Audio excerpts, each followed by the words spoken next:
Hello student, Jai Swaminarayan. Today we study about the network techniques chapter, unit number 4. Okay. The network technique is an improved form of the milestone chart. Okay. That means हमने bar chart देखा, milestone chart देखा, then दूसरा line of balance method देखा. तो improve technique क्या है? That network technique improved form of the milestone chart. That means milestone chart को improve करके जो टेक्निक जो भी टेक्निक है फाइंड आउट किया है, that is called network technique. The network technique is a major advance in the construction management, which is based on the characteristics of all the projects, that all activities must be performed in a well-defined steps or in a logical sequences in which they are to be performed and shown by the sequence of the arrows. So milestone chart है, that is the network technique is the improved form of milestone chart.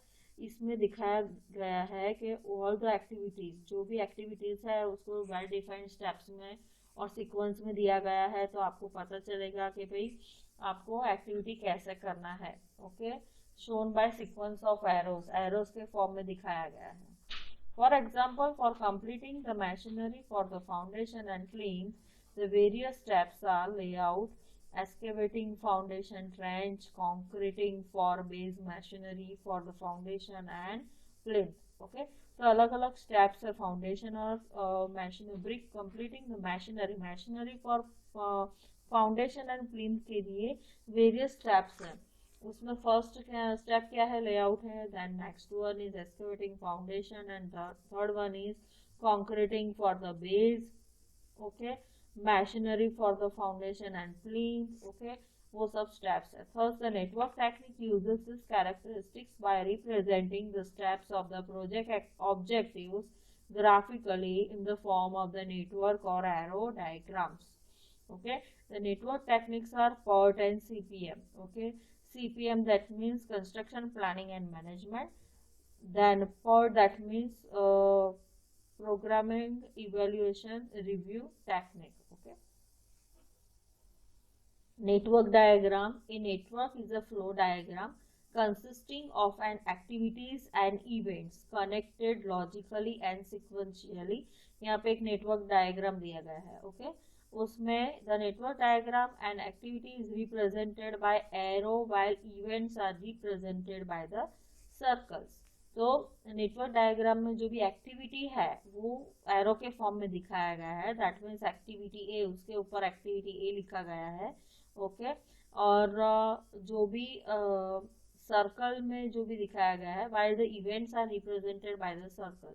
तो जो event है उसमें event number 1, 2, 3, 4, 5 that is called events, और ABCD that is called activities. Okay, तो in figure the events are represented by the circles and number of the events such as 1, 2, 3, 4, 5, 6 are written in the circle, and the activities are represented by the arrows. and activity किस form में दिखाया गया है? Arrow के form में.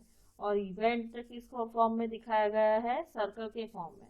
उसमें number 1, 2, 3, 4 जो भी इवेंट है उसको दिया गया है, और एक्टिविटी को ABCDEF वो दिया गया है. Okay, Then types of networks. The networks of two types, CPM network and PERT network.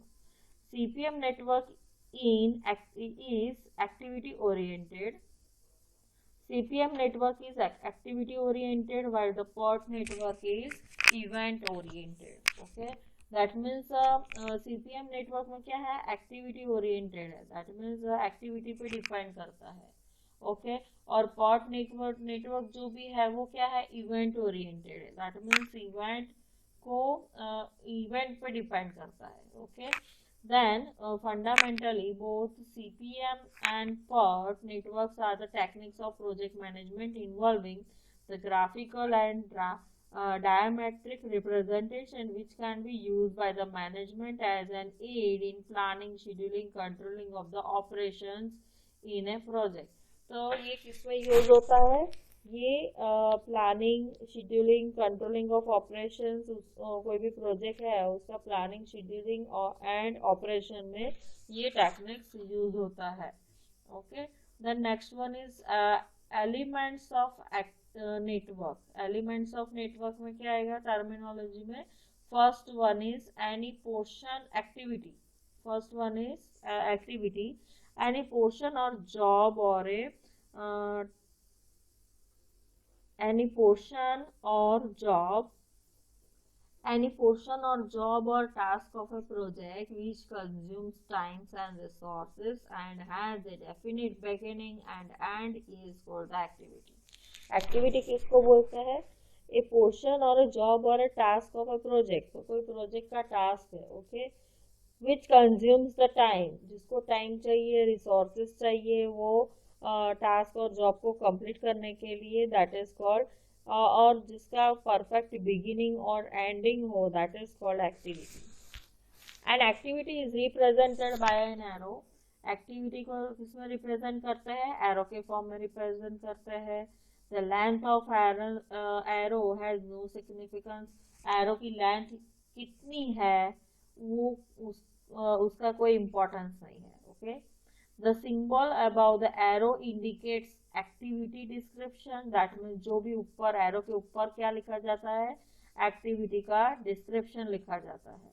And number below the arrow indicates the activity duration in time, units in days, weeks, month। तो arrow के नीचे क्या दिखाया जाता है? That is duration T, okay. And this whole process, this one is called activity. The next one is parallel activities. The activity performed simultaneously and independently to each other are called the parallel activities, okay. यहाँ पे आप देख सकते हो एक ही event में से दो एक्टिविटी निकल रही है, that is A and that is B, तो उसको क्या बोलेंगे? Parallel activities. The activities P and Q are parallel activities. Figure में दिखाया गया है the activities P and Q are the parallel activities, okay. यहाँ पे ए लिखा है parallel activities as they can be taken up concurrently, एक ही point में से निकल रहा है और साइमल्टेनियसली निकल रहा है, that is called parallel activities. The next one is serial activities. The activities performed one after the other in succession are called the serial activities। एक के बाद एक एक्टिविटी जो भी होती है, that is called serial activities। In figure 3.4, the activities P and Q are serial activities, okay। Excavation foundation, excavate the foundation, concrete the foundation, that means excavation खत्म होने के बाद ही आप concreting कर सकते हो, so that is called serial activities। Activity Q cannot be started unless activity P is complete, that means P activity, that means आप excavation करने के बाद ही कंक्रीटिंग फाउंडेशन में कर सकते हो, उसके अलावा नहीं कर सकते। दैट मीन्स ये एक्टिविटी खत्म होने के बाद ही आप दूसरी एक्टिविटी कर पाओगे, okay. Activity P is known as a preceding activity, okay. जो भी पहले एक्टिविटी होती है दैट इज कॉल्ड प्रेसिडिंग, और जो भी एक्टिविटी बाद में होती है that is called succeeding activity. while the activity is while activity P is known as preceding activity, while activity Q is known as succeeding activity। that means पहले जो activity होती है that is called preceding, और बाद में जो activity होती है that is called succeeding activity in relation to each other, okay। then precedes activity, the activity or the activities performed before another activity can begin are called the precedes activity to that activity। that means successor, that means आगे की जो भी activity है उससे जो भी पहले activity होती है, okay, that is called precedes activity। the activity or the activities performed immediately before any other activity, that means एक एक्टिविटी को स्टार्ट होने से पहले दूसरी एक्टिविटी हो चुकी है, ओके। और एक एक्टिविटी जो भी फर्स्ट एक्टिविटी है that is called procedure activity, Without any intervening activity are called a immediate precedence activities to that activity. Without any intervening activity, okay, without any intervening activity are called as immediate precedence activity to that activity. That means without any intervening activity are called as immediate predecessors activity to that activity. कोई भी activity है, वो activity तभी start होती है जिससे पहले कोई एक्टिविटी हो चुकी हो. फॉर एग्जाम्पल हमने अभी एक्सकेवेशन का बात किया कि एक्सकेवेशन होने के बाद ही आप कॉन्क्रीटिंग कर सकते हो. कॉन्क्रीटिंग फाउंडेशन में कर सकते हो. कॉन्क्रीटिंग करने के बाद आप दैट मीन्स बेस जो भी है वो एक्सकेवेशन के बाद में ही कर सकते हो. देन एक्सकेवेशन के बाद जो भी कॉन्क्रीटिंग कर देते हो, फिर बाद में ब्रिक मशीनरी तभी कर सकते हो जब भी बेस में कॉन्क्रीट आपने कॉन्क्रीटिंग कर दिया हो. दैट मीन्स बेस कॉन्क्रीट होने के बाद, उसका कंस्ट्रक्शन होने के बाद आप क्या कर सकोगे, ब्रिक मशीनरी वर्क कर सकते हो. कर सकोगे up to plinth level. Up to plinth level के बाद आप सुपर स्ट्रक्चर कब कर सकोगे, तो सुपर स्ट्रक्चर में ब्रिक मशीनरी तब कर सकोगे जब प्लिंथ लेवल तक आपका ब्रिक मशीनरी हो गया होगा. ओके. देन नेक्स्ट अर्थ फिलिंग कब कर सकोगे, जब आपने जो भी ब्रिक मशीनरी वर्क है अप टू प्लिंथ लेवल तक आप लेके आए, तभी आप अर्थ फिलिंग कर सकोगे.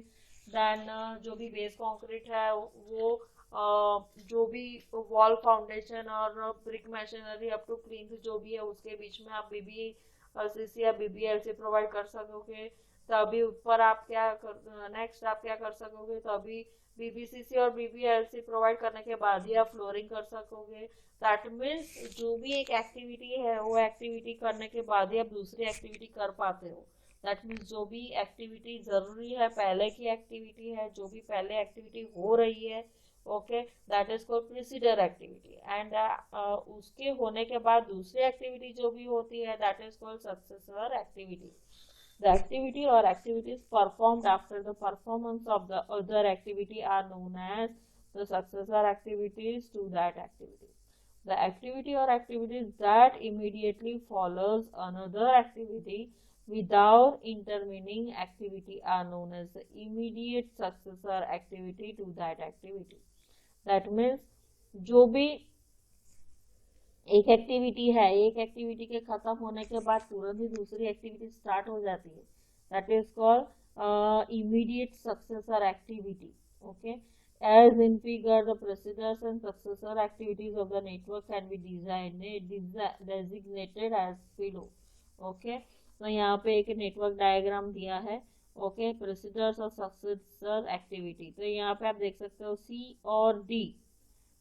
दैट एक्टिविटी, सी की जो भी प्रेसिडर एक्टिविटी है वो क्या है, ए है. और ए की सक्सेसर एक्टिविटी क्या है, सी है. अगेन डी की प्रेसिडर एक्टिविटी कौन सी है, बी है. और उसकी सक्सेसर एक्टिविटी वो सब आगे एक्सप्लेन करेंगे. बट यहाँ पे एक नेटवर्क डायग्राम दिया है, उसमें एक्सप्लेन किया है what is preceder activity, successor activity. Okay. Activity A B C D E F, तो प्रेसिडर कौन सा है, तो ए और बी का कोई प्रेसिडर है नहीं है. ओके. तो वहां पे डैश किया है. देन सक्सेसर एक्टिविटी, ए और बी का सक्सेसर एक्टिविटी कौन सा है, तो ए और बी में से, ए में से कौन सा सक्सेसर है, सी है. बी में से कौन सा सक्सेसर है, डी है. ओके. अगेन दूसरा जो भी है, सी का प्रेसिडर कौन सा है, सी एक्टिविटी का प्रेसिडर ए है. ओके. एंड डी एक्टिविटी का प्रेसिडर डी है. उसी तरह से ई एक्टिविटी का प्रेसिडर सी और डी दोनों ले सकते हो. ओके. सी और डी. ओके. देन ई का सक्सेसर कौन सा है, ई का कोई सक्सेसर एक्टिविटी है नहीं है. पर सी और डी का सक्सेसर है, दैट इज ई का सक्सेसर नहीं है, बट सी और डी का सक्सेसर है. कौन सा है, ई. C D. तो सी डी में सक्सेसर सी और डी, और उसका प्रेसिडर कौन सा है, ए बी।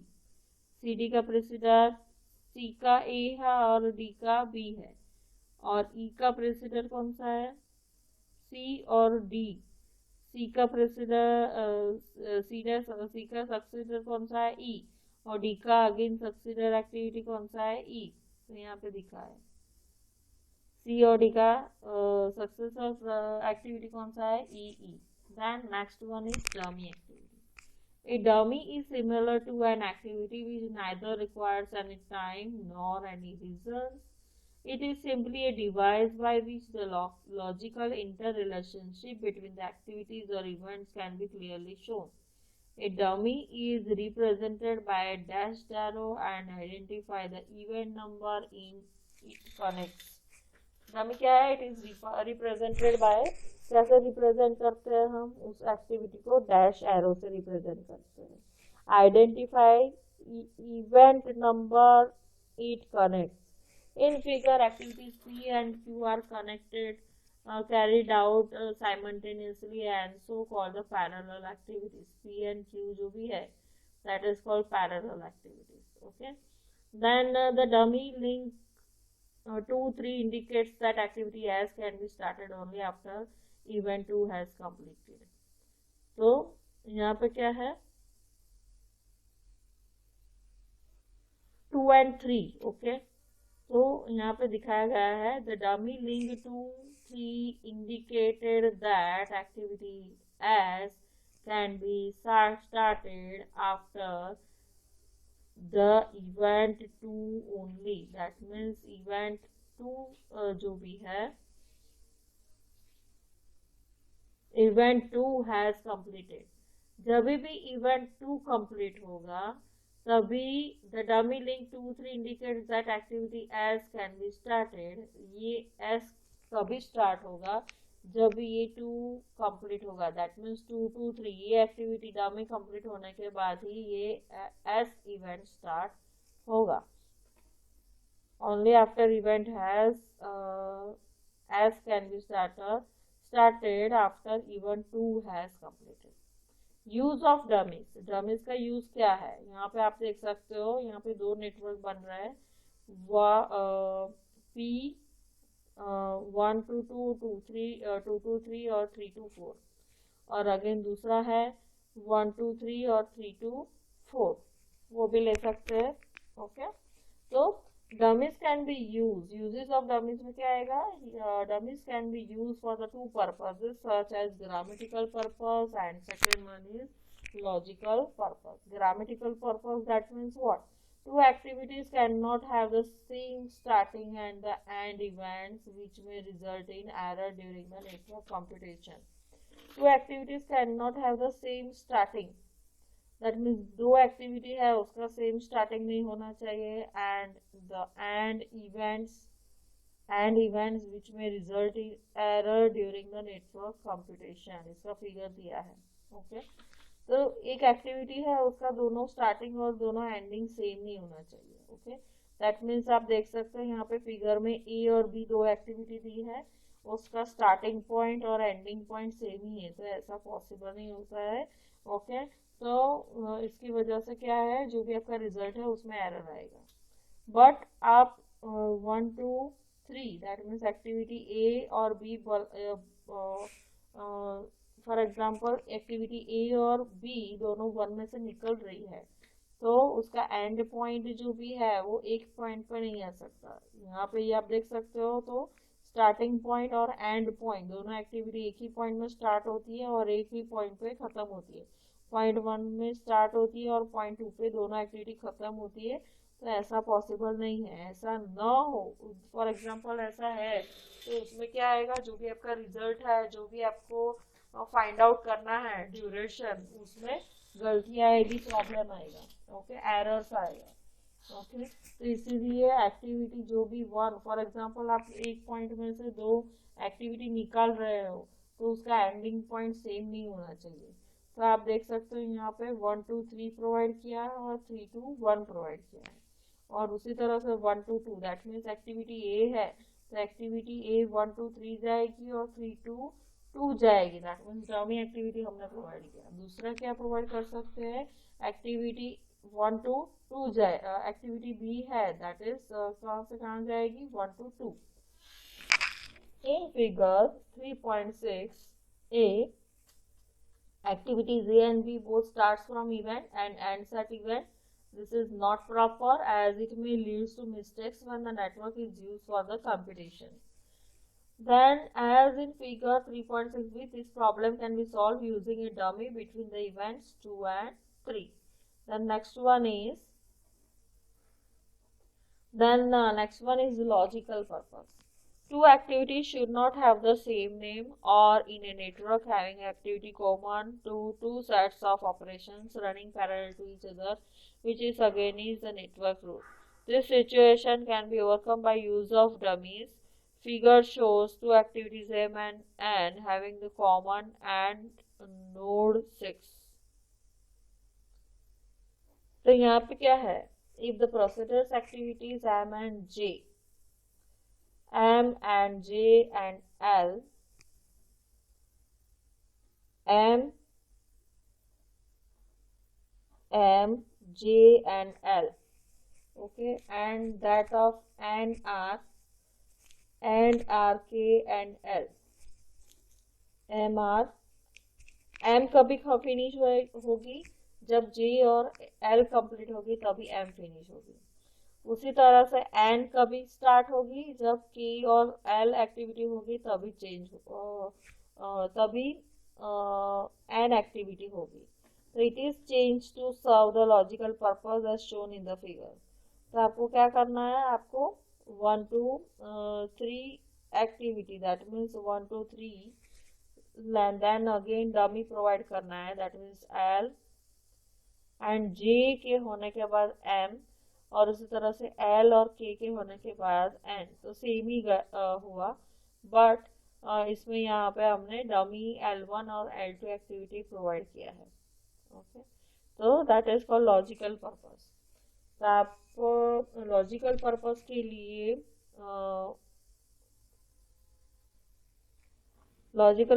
लिए आप क्या कर सकते हो, इसमें डमी इस तरह से प्रोवाइड कर सकते हो। Okay, then next, functions of dummies. Dummies maintains the logic of the network diagram perfectly. The dummy keeps the numbering system of the network unique. Then provision of the dummies. The dummy should be provided at correct position during the redundant dummies are provided in a network, it may create the confusion. Okay. Dummy कभी provide करता है, the dummy should be provided at correct position during the redundant dummies are provided in a network, it may create the confusion. The dummies should be provided at the correct position during the development of the network. जब भी आपका network develop हो रहा है, आप network बना रहे हो, तभी आपको करेक्ट पोजीशन पे डमी को रखना चाहिए। If the redundant dummies are provided in the network, it may create the confusion. That means, for example, आपने redundant dummies provide किया है तो confusion भी create कर सकता है, okay, network में। The best method is to provide the dummies liberally in the development stage to fulfill all the requirements to interrelationship between the various activities, but unnecessary dummies can be removed in the secondary stage of the development. आपको जरूरी लगता है कि dummy provide करना है तो ये आप प्रोवाइड करो, okay, in the development stage to fill the all the requirements to interrelationship between the various activities. जो भी एक्टिविटीज है उसमें inter relationship that means proper relationship दिखाने के लिए आप वो यूज कर सकते हो, ओके, बट अननेसेसरी डमी, जो भी फॉर एग्जांपल एक स्टेज खत्म हो गया, डमी की जरूरत नहीं है तो वो डमी को निकाल दो। ओके, देन नेक्स्ट इवेंट, आपका चैप्टर इवेंट नेक्स्ट टर्म आएगा। ओके, उसको हम नेक्स्ट जो भी आपका लेक्चर आएगा उसमें पढ़ेंगे। Okay, thank you.